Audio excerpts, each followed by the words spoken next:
ਬਾਵਜੂਦ ਇਸ ਗੱਲ ਦੇ ਉਹ ਜਿਹੜਾ ਮੈਨੂੰ ਤਾਂ ਉਸ ਸਾਧ ਦਾ ਨਾਂ ਨਹੀਂ ਪਤਾ, ਉਹ ਸ਼ਰੇਆਮ ਪੁਲਿਸ ਵਾਲਿਆਂ ਨੂੰ ਗਾਲਾਂ ਕੱਢੀਆਂ ਉਹਨੇ, ਔਰ ਪੁਲਿਸ ਵਾਲੇ ਦੀ ਹਿੰਮਤ ਨਹੀਂ ਪਈ ਵੀ ਉਹਨੂੰ ਫੜ ਕੇ ਅੰਦਰ ਕਰ ਦੇਣ। ਪਰ ਜੇ ਉਹਦੀ ਜਗ੍ਹਾ ਕੋਈ ਸਿੱਖ ਹੁੰਦਾ ਫਿਰ ਉਹਦੇ ਨਾਲ ਉਹ ਹਾਲ ਹੋਣਾ ਸੀ ਜਿਹੜਾ ਤੁਸੀਂ ਦੇਖਿਆ ਨਹੀਂ ਸੀ ਜਾ ਸਕਦਾ। ਇਹ ਨਾ ਬਰਦਾਸ਼ਤ ਕਰਨ ਵਾਲੀ ਇਹ ਸਿਚੁਏਸ਼ਨ ਹੈ। ਇਹ ਭਾਂਡਾ ਭਰ ਚੁੱਕਿਆ ਕਿਉਂਕਿ ਤੁਸੀਂ ਬਹੁਤ ਹੁਸ਼ਿਆਰ, ਚਾਲਾਕ, ਸ਼ਾਤਰ ਦਿਮਾਗ ਹੋ ਕਿ ਕਿਸ ਤਰੀਕੇ ਨਾਲ ਅਸੀਂ ਪੰਜਾਬ ਦੇ ਵਿੱਚੋਂ ਵਨਸ ਫॉर ਆਲ ਸਿੱਖਾਂ ਨੂੰ ਮਨਫੀ ਕਰ ਦਾਂਗੇ, ਔਰ ਕੰਟਰੋਲ ਸਾਰੇ ਦਾ ਸਾਰਾ ਤੁਸੀਂ ਆਪਣੇ ਹੱਥ ਵਿੱਚ। ਭਗਵੰਤ ਮਾਨ ਨੂੰ ਸੁਪਨੇ ਦਿਖਾਏ ਜਾ ਰਹੇ। ਅੱਜ ਭੁੱਲਰ ਸਾਹਿਬ ਦੇ ਘਰ ਦੇ ਉੱਤੇ ਜਿੰਦੇ ਲੱਗੇ, ਕਿੱਡਾ ਦੁੱਖ ਹੈ, ਰੋਣਾ ਆਉਂਦਾ। ਤਾਂ ਉਹ ਜਿੰਦੇ ਕੌਣ ਖੋਲਦਾ? ਮੈਂ ਸਮਝਦਾ ਸ਼ਰਮ ਆਉਣੀ ਚਾਹੀਦੀ ਆ ਜਿਹੜੇ ਲੋਕ ਇਸ ਚੀਜ਼ ਦੇ ਗੁਨਾਹਗਾਰ ਹੈ। ਆਪਣੇ ਆਪ ਨੂੰ ਬਰਬਾਦ ਕੀਤਾ, ਆਪਣਾ ਟੱਬਰ ਬਰਬਾਦ ਕੀਤਾ। ਕਿਹਦੇ ਲਈ ਕੀਤਾ? ਅੱਜ ਤੁਸੀਂ ਆਪਣੇ ਘਰਾਂ ਦੇ ਵਿੱਚ ਬੈਠੇ ਇਹਨਾਂ ਨੂੰ ਹਾਰ ਪਾ ਰਹੇ ਹੋ, ਇਹਨਾਂ ਲੋਕਾਂ ਨੂੰ ਤੁਸੀਂ ਪੈਸੇ ਦੇ ਰਹੇ ਹੋ, ਇਹਨਾਂ ਲੋਕਾਂ ਨੂੰ ਤੁਸੀਂ ਇਸ ਕਿਸਮ ਦੇ ਫੰਡ ਰੇਜ਼ ਕਰ ਰਹੇ ਹੋ, ਇਹਨਾਂ ਲੋਕਾਂ ਦੇ ਲਈ ਨਾਅਰੇ ਮਾਰ ਰਹੇ ਹੋ। ਕਿਸ ਕਿਸਮ ਦੀ ਤੁਹਾਡੀ ਜ਼ਹਿਨੀਅਤ ਆ, ਕਿਸ ਕਿਸਮ ਦਾ ਤੁਹਾਡੀ ਸਮਝ ਆ, ਕਿਸ ਕਿਸਮ ਦੀ ਤੁਹਾਡਾ ਆਊਟਲੁੱਕ ਆ? ਤੁਹਾਨੂੰ ਆਪਣਾ ਆਪ ਝੰਜੋਲਣਾ ਚਾਹੀਦਾ। ਤੁਹਾਨੂੰ ਆਪਣਾ ਆਪ ਮਤਲਬ ਉਹਨਾਂ ਤੇ ਉਹ ਝੰਜੋਲ ਕੇ ਉਹਨਾਂ ਤੋਂ ਸਵਾਲ ਕਰਨੇ ਚਾਹੀਦੇ ਆ ਵੀ ਸਾਨੂੰ ਜਵਾਬ ਦਿਓ ਜੀ, ਆਓ ਬੈਠੋ ਇੱਥੇ। ਕੀ ਤੁਹਾਨੂੰ ਦਿੱਲੀ ਦੇ ਵਿੱਚ ਇੱਕ ਵੀ ਸਿੱਖ ਇਸ ਕਿਸਮ ਦਾ ਕਾਬਲ ਨਹੀਂ ਮਿਲਦਾ ਜਿਹੜਾ ਤੁਹਾਡੀ ਸਰਕਾਰ ਦੇ ਵਿੱਚ ਪਾਰਟਿਸਪੈਂਟ ਹੋ ਸਕੇ? ਸਤਿ ਸ੍ਰੀ ਅਕਾਲ ਜੀ, ਮੈਂ ਜਸਪਾਲ ਸਿੰਘ ਤੇ ਸਵਾਗਤ ਹੈ ਸਾਰਿਆਂ ਦਾ ਬ੍ਰੇਨ ਔਨ ਟੀਵੀ ਤੇ। ਦੋਸਤੋ, ਜਿਸ ਤਰ੍ਹਾਂ ਪੰਜਾਬ ਦੇ ਵਿੱਚ ਚੋਣਾਂ ਦਾ ਮਾਹੌਲ ਹੈ ਔਰ ਇਸ ਚੋਣਾਂ ਦੇ ਮਾਹੌਲ ਨੂੰ ਲੈ ਕੇ ਵੱਖ-ਵੱਖ ਜਿਹੜੇ ਵਰਗਾਂ ਦੇ ਲੋਕ ਨੇ ਆਪੋ ਆਪਣੀਆਂ ਮੰਗਾਂ ਲੈ ਕੇ ਸਾਹਮਣੇ ਆ ਰਹੇ ਨੇ। ਧਰਨੇ ਪ੍ਰਦਰਸ਼ਨ ਬਹੁਤ ਚੱਲ ਰਹੇ ਨੇ ਪੰਜਾਬ ਦੇ ਵਿੱਚ। ਹੁਣ ਤਾਂ ਖੈਰ ਚਲੋ ਠੰਡ-ਠੰਡੋਲਾ ਹੋਇਆ, ਲੇਕਿਨ ਇਹਦੇ ਨਾਲ ਹੀ ਇੱਕ ਜਿਹੜੀ ਮੰਗ ਸਿੱਖਾਂ ਦੀ ਬੜੇ ਲੰਬੇ ਸਮੇਂ ਤੋਂ ਪੈਂਡਿੰਗ ਪਈ ਸੀ, ਉਹ ਸੀ ਬੰਦੀ ਸਿੰਘਾਂ ਦੀ ਰਿਹਾਈ। ਹਾਲਾਂਕਿ ਸਿੱਖਾਂ ਦੀਆਂ ਪੰਜਾਬ ਦੀਆਂ ਬਹੁਤ ਸਾਰੀਆਂ ਮੰਗਾਂ ਜਿਹੜੀਆਂ ਵੈਸੇ ਹੀ ਡਸਟਬਿਨ ਦੇ ਵਿੱਚ ਸਿੱਟ ਦਿੱਤੀਆਂ ਗਈਆਂ ਨੇ ਸਿਆਸਤ ਵੱਲੋਂ, ਪਰ ਫਿਰ ਵੀ ਜਿਹੜੇ ਸੁਹਿਰਦ ਸਿੱਖ ਨੇ ਜਾਂ ਜਾਗਰੂਕ ਸਿੱਖ ਨੇ ਉਹ ਗਾਹੇ ਬਗਾਹੇ ਜਾਂ ਕਿਸੇ ਨਾ ਕਿਸੇ ਤਰੀਕੇ ਆਪਣੀ ਆਵਾਜ਼ ਨੂੰ ਮੀਡੀਆ ਦੇ ਵਿੱਚ ਜਾਂ ਸਰਕਾਰਾਂ ਤੱਕ ਪਹੁੰਚਾਉਣ ਦੀ ਕੋਸ਼ਿਸ਼ ਕਰਦੇ ਨੇ। ਹੁਣ ਵੀ ਬੰਦੀ ਸਿੰਘਾਂ ਦੀ ਰਿਹਾਈ ਨੂੰ ਲੈ ਕੇ ਸਿੱਖਾਂ ਦੇ ਵਿੱਚ ਭਾਰੀ ਰੋਸ਼ ਪਾਇਆ ਜਾ ਰਿਹਾ ਕਿ ਜਿਹੜੇ ਸਿੱਖ ਤਕਰੀਬਨ 20-25 ਸਾਲ ਤੋਂ ਆਪਣੀਆਂ ਸਜ਼ਾਵਾਂ ਭੁਗਤ ਚੁੱਕੇ ਨੇ, ਉਹ ਜੇਲ੍ਹਾਂ ਦੇ ਵਿੱਚ ਫਿਰ ਵੀ ਬੰਦ ਨੇ, ਉਹਨਾਂ ਦੀ ਰਿਹਾਈ ਵਾਸਤੇ ਲਗਾਤਾਰ ਸੰਘਰਸ਼ ਚੱਲ ਰਹੇ ਨੇ। ਸੋ ਉਹਦੇ ਵਾਸਤੇ ਹੀ ਅਸੀਂ ਗੱਲ ਕਰਾਂਗੇ ਇਹਦੇ ਬਾਬਤ ਵੀ ਕਿਹੜੀ ਧਿਰ ਕਿਵੇਂ ਜ਼ਿੰਮੇਵਾਰ ਹੈ, ਔਰ ਕੀ ਜਿਹੜੇ ਲੋਕ ਜੇਲ੍ਹਾਂ ਦੇ ਵਿੱਚ ਬੰਦ ਨੇ ਸਰਕਾਰ ਉਹਨਾਂ ਨੂੰ ਛੱਡਣਾ ਨਹੀਂ ਚਾਹੁੰਦੀ। ਸਰਕਾਰ ਦੀ ਕੀ ਮਨਸ਼ਾ ਹੋ ਸਕਦੀ ਹੈ? ਕੀ ਸਰਕਾਰ ਨੂੰ ਉਹਨਾਂ ਸਿੱਖਾਂ ਤੋਂ ਡਰ ਲੱਗਦਾ ਜਾਂ ਕੀ? ਇਹ ਸਾਰੇ ਸਵਾਲਾਂ ਦੇ ਆਪਾਂ ਜਵਾਬ ਲਵਾਂਗੇ। ਸਾਡੇ ਨਾਲ ਹੈਗੇ ਨੇ ਜਾਣੇ ਮਾਣੇ ਡਾਕਟਰ ਗੁਰਦਰਸ਼ਨ ਸਿੰਘ ਢਿੱਲੋਂ ਜੀ। ਸਰ, ਸਭ ਤੋਂ ਪਹਿਲਾਂ ਤੁਹਾਡਾ ਬਹੁਤ ਸਵਾਗਤ ਹੈ ਜੀ। ਤੁਹਾਨੂੰ ਵੀ ਵਾਹਿਗੁਰੂ ਜੀ ਕਾ ਖਾਲਸਾ, ਵਾਹਿਗੁਰੂ ਜੀ ਕੀ ਫਤਿਹ। ਵਾਹਿਗੁਰੂ ਜੀ। ਤੁਹਾਡੇ ਸਰੋਤਿਆਂ ਨੂੰ ਵੀ ਵਾਹਿਗੁਰੂ ਜੀ ਕਾ ਖਾਲਸਾ, ਵਾਹਿਗੁਰੂ ਜੀ ਕੀ ਫਤਿਹ। ਸਰ, ਜਿਵੇਂ ਮੁੱਦਾ ਤੁਸੀਂ ਸਮਝ ਹੀ ਚੁੱਕੇ ਹੋ ਕਿ ਬੰਦੀ ਸਿੰਘਾਂ ਦੀ ਰਿਹਾਈ ਦਾ, ਔਰ ਜਿਵੇਂ ਪੰਜਾਬ ਦੇ ਤਾਂ ਚਲੋ ਬਹੁਤ ਸਾਰੇ ਮੁੱਦੇ ਆਪਾਂ ਗੱਲ ਕੀਤੀ ਕਿ ਵੈਸੇ ਹੀ ਡਸਟਬਿਨ ਦੇ ਵਿੱਚ ਸੁੱਟੇ ਹੋਏ ਨੇ, ਫਾਈਲਾਂ ਦੇ ਢੇਰ ਥੱਲੇ ਦੱਬੇ ਨੇ, ਲੇਕਿਨ ਜਿਹੜਾ ਮੌਜੂਦਾ ਸਮੇਂ ਵਿੱਚ ਇੱਕ ਮੁੱਦਾ ਉੱਭਰਿਆ ਹੋਇਆ ਬੰਦੀ ਸਿੰਘਾਂ ਦਾ ਵੀ ਸਿੱਖਾਂ ਦੀ ਰਿਹਾਈ ਕੀਤੀ ਜਾਵੇ ਜਿਹੜੇ ਜੇਲ੍ਹਾਂ ਦੇ ਵਿੱਚ ਪੈਂਡਿੰਗ ਨੇ, ਇਹਨਾਂ ਦੀ ਰਿਹਾਈ ਕਿਉਂ ਨਹੀਂ ਹੋ ਰਹੀ? ਕਿਹੜੀ ਧਿਰ ਜਿਹੜੀ ਮੇਨ ਦੋਸ਼ੀ ਆ? ਕੀ ਸਰਕਾਰ ਨੂੰ ਉਹਨਾਂ ਸਿੱਖਾਂ ਤੋਂ ਡਰ ਲੱਗਦਾ ਜਾਂ ਵੈਸੇ ਸਰਕਾਰ ਸਿੱਖਾਂ ਤੋਂ ਇੱਕ ਨਫ਼ਰਤ ਦਾ ਕ੍ਰਾਈਟੇਰੀਆ ਰੱਖ ਰਹੀ ਹੈ ਸਰਕਾਰ ਉਹਨਾਂ ਵਾਸਤੇ? ਦੇਖੋ, ਇਹ ਗੱਲ ਬੜੀ ਗੰਭੀਰ ਆ ਜੀ ਕਿ ਕਿਉਂ ਨਹੀਂ ਸਿੱਖਾਂ ਨੂੰ ਛੱਡਿਆ ਜਾ ਰਿਹਾ। ਜਿਹੜੇ ਆਪਣੀਆਂ ਸਜ਼ਾਵਾਂ ਕਾਨੂੰਨੀ ਤੌਰ ਤੇ ਦਿੱਤੀਆਂ ਗਈਆਂ ਉਹਨਾਂ ਨੂੰ ਸਭ ਸਜ਼ਾਵਾਂ ਭੁਗਤ ਚੁੱਕੇ ਆ ਵਿਚਾਰੇ, ਬਗੈਰ ਕਿਸੇ ਕਾਰਨ ਤੋਂ ਉਹ ਜੇਲ੍ਹਾਂ ਦੇ ਵਿੱਚ ਸੜ ਰਹੇ, ਜੇਲ੍ਹਾਂ ਦੇ ਵਿੱਚ ਪਏ ਆ, ਉਹਨਾਂ ਦੀ ਕੋਈ ਮਤਲਬ ਪੁਕਾਰ ਨਹੀਂ ਸੁਣ ਰਿਹਾ ਜੀ। ਤਾਂ ਅੱਜ ਜਦੋਂ ਕਿ ਪੰਜਾਬ ਦੇ ਵਿੱਚ ਇਲੈਕਸ਼ਨਾਂ ਹੋਣ ਵਾਲੀਆਂ ਜੀ, ਔਰ ਇਲੈਕਸ਼ਨਾਂ ਦਾ ਮੁੱਦਾ ਸਿਰਫ ਜਿਹੜੇ ਇਲੈਕਸ਼ਨਾਂ ਲੜਨ ਵਾਲੇ ਆ ਸਰਕਾਰਾਂ ਫਾਰਮ ਕਰਨ 'ਤੇ ਆ ਕਿ ਕਿਸੇ ਨਾ ਕਿਸੇ ਢੰਗ ਦੇ ਨਾਲ ਅਸੀਂ ਪੰਜਾਬ ਦੀ ਜਿਹੜੀ ਸਿਆਸੀ ਤਾਕਤ ਆ ਉਸ ਨੂੰ ਆਪਣੇ ਕਬਜ਼ੇ 'ਚ ਲੈ ਕੇ ਜਿਹੜੀ ਬਾਕੀ ਦੀ ਰਹਿੰਦੀ ਲੁੱਟਮਾਰ ਆ ਉਸ ਨੂੰ ਖਾ ਪੀ ਜਾਈਏ। ਕੋਈ ਹਿਸਾਬ ਕਿਤਾਬ ਨਾ ਦਈਏ, ਕੋਈ ਇਹ ਨਾ ਦੱਸੀਏ ਵੀ ਅਸੀਂ ਕੀ ਕਰਨਾ, ਕੀ ਸਾਡਾ ਆਬਜੈਕਟਿਵ ਆ, ਕੀ ਸਾਡੀ ਪਲੈਨਿੰਗ ਆ, ਕਿਸ ਤਰੀਕੇ ਨਾਲ ਅਸੀਂ ਪੰਜਾਬ ਦੇ ਲੋਕਾਂ ਨੂੰ ਰਾਹਤ ਦੇਣੀ ਆ, ਕਿਸ ਤਰੀਕੇ ਦੇ ਨਾਲ ਪੰਜਾਬ ਐਡੇ ਬੜੇ ਕਰਜ਼ੇ ਦੇ ਵਿੱਚ ਡੁੱਬਿਆ ਹੋਇਆ ਉਸ ਤੋਂ ਰਾਹਤ ਦਿਵਾਉਣੀ ਆ। ਇਹ ਜ਼ਰੂਰ ਕਹੀ ਜਾ ਰਹੇ ਆ ਵੀ ਫਲਾਨਿਆਂ ਨੂੰ ਇੰਨੇ ਹਜ਼ਾਰ ਆ ਸਬਸਿਡੀ ਦਿੱਤੀ ਜਾਊਗੀ, ਆ ਇਸ ਕਿਸਮ ਦੇ ਕੰਸੈਸ਼ਨ ਔਰਤਾਂ ਨੂੰ ਦਿੱਤੇ ਜਾਣਗੇ।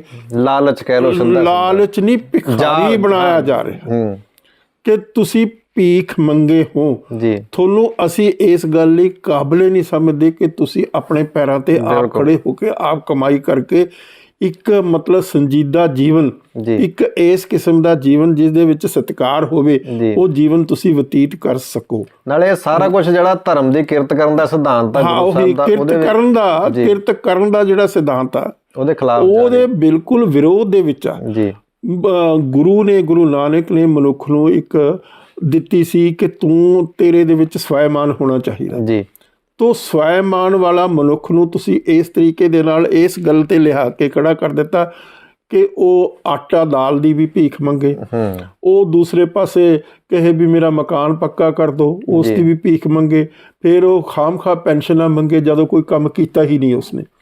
ਤੁਸੀਂ ਉਸ ਨੂੰ ਇਸ ਮਤਲਬ ਇਸ ਜਗ੍ਹਾ ਤੇ ਲਿਆ ਕੇ ਖੜਾ ਕਰ ਤੋ ਕਿ ਉਹ ਭੀਖ ਮੰਗਣ ਤੋਂ ਬਗੈਰ ਵਿਚਾਰਾ ਕੁਝ ਕਰ ਹੀ ਨਾ ਸਕੇ। ਜੀ ਜੀ ਹੋਣੀ ਇਹ ਗੱਲ ਚਾਹੀਦੀ ਸੀ ਕਿ ਅਸੀਂ ਉਹਨਾਂ ਨੂੰ ਰੁਜ਼ਗਾਰ ਦਈਏ, ਜੀ ਜਿੰਨੀ ਉਹਨਾਂ ਦੀ ਕਾਬਲੀਅਤ ਆ, ਉਹਨਾਂ ਦੀ ਮਿਹਨਤ ਦੇ ਮੁਤਾਬਕ ਉਹਨਾਂ ਨੂੰ ਤਨਖਾਹ ਮਿਲਣੀ ਚਾਹੀਦੀ ਹੈ, ਔਰ ਉਸ ਤਨਖਾਹ ਦੇ ਨਾਲ ਉਹ ਆਪਣਾ ਸਵੈਮਾਨ ਦਾ ਜਿਹੜਾ ਜੀਵਨ ਆ ਉਹ ਬਤੀਤ ਕਰ ਸਕਣ, ਪਰਿਵਾਰਾਂ ਨੂੰ ਸੰਭਾਲ ਸਕਣ, ਦੂਸਰੇ ਪਾਸੇ ਬੱਚਿਆਂ ਨੂੰ ਪੜ੍ਹਾ ਸਕਣ, ਉਹਨਾਂ ਨੂੰ ਕਾਬਲ ਬਣਾ ਸਕਣ ਸਮਾਜ ਦੀ ਸੇਵਾ ਕਰਨ ਦੇ ਲਈ। ਜੀ ਜੀ ਜੀ ਕਿਰਤ ਕਰੋ, ਵੰਡ ਛਕੋ ਤੇ ਨਾਮ ਜਪੋ ਆ। ਜੀ ਜੀ ਜੀ। ਤੋ ਜਿਹੜੀ ਕਿਰਤ ਦੀ ਜਿਹੜੀ ਪ੍ਰਥਾ ਗੁਰੂ ਨੇ ਦਿੱਤੀ ਆ ਇਨਸਾਨ ਨੂੰ, ਉਸ ਨੂੰ ਤੁਸੀਂ ਮਲਿਆ ਮੇਟ ਕਰ ਦਿੱਤਾ ਜੀ, ਔਰ ਹੋਰ ਕਰ ਰਹੇ ਹੋ।